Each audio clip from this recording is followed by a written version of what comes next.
अरे तू का लूट खाए बेईमानवा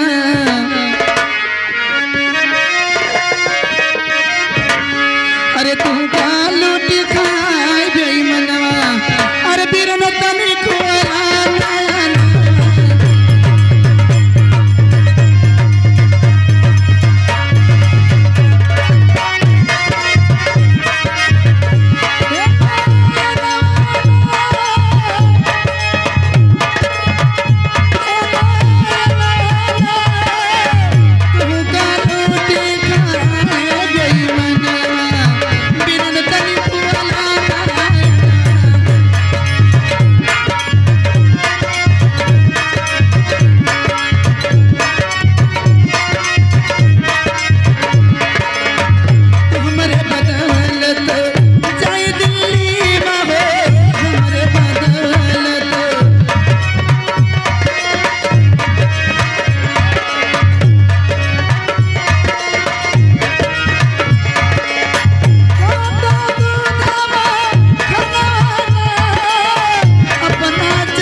लेकिन फरमाइश है बोलो अरे मूंगली होगा जरूर।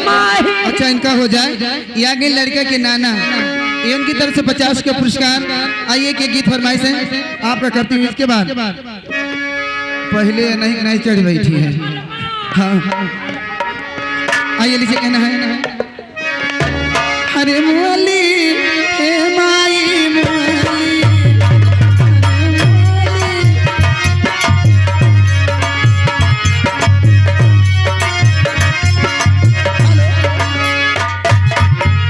होगा जरूर भैया डिस्टर्ब मत करो।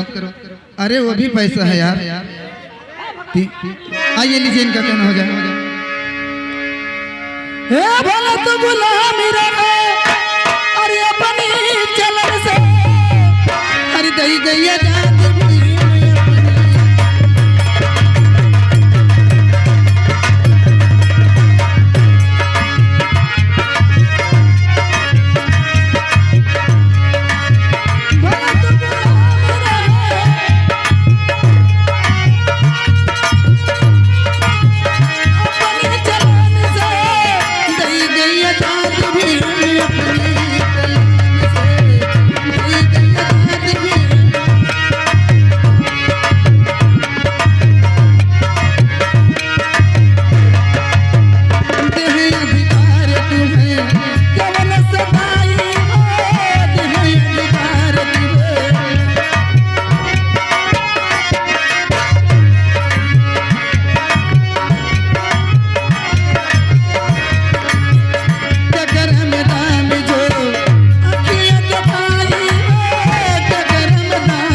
के धर्मेंद्र पाल ये तू के हो अजय की दीदी आया हो एक ये आगे धर्मेंद्र पाल उनकी तरफ से 50 के पुरस्कार। आइए बेदर्दी दगा दे के चले गए। आइए कहना अजय की तरफ से 101 रुपए का पुरस्कार। हमारी पार्टी को लाख लाख धन्यवाद। मार साहब कहना है अजय को गाली दे दो, गाली वाला गाना गा दो कोई। हाँ हाँ होगा गरिया चाहता है छोटे गाने हमारे पहले जी बेदर्दी दगा देके चले गए।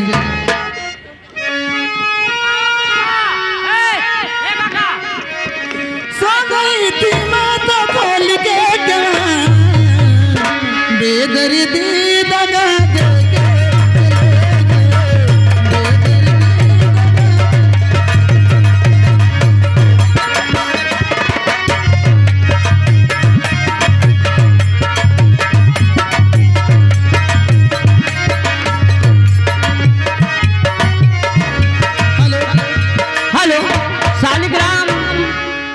जुहा के निवासी 21 रुपए का आविष्कार हमारे पंडित बाबू को लाख लाख धन्यवाद। आइए उनका फरमाइश एक गाड़ी हो जाए।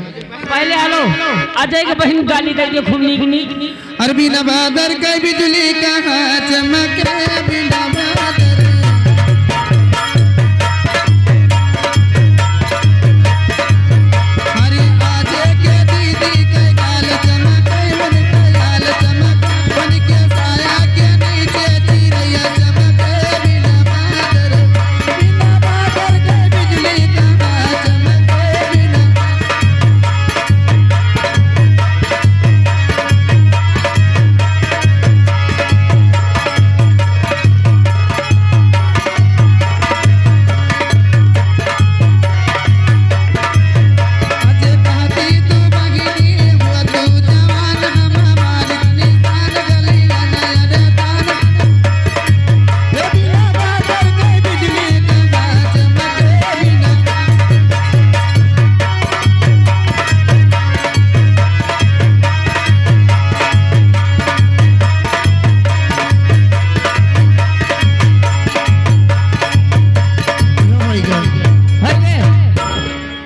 अब एक फरमाइश और आई रही। कौन है? मुंगली वाला।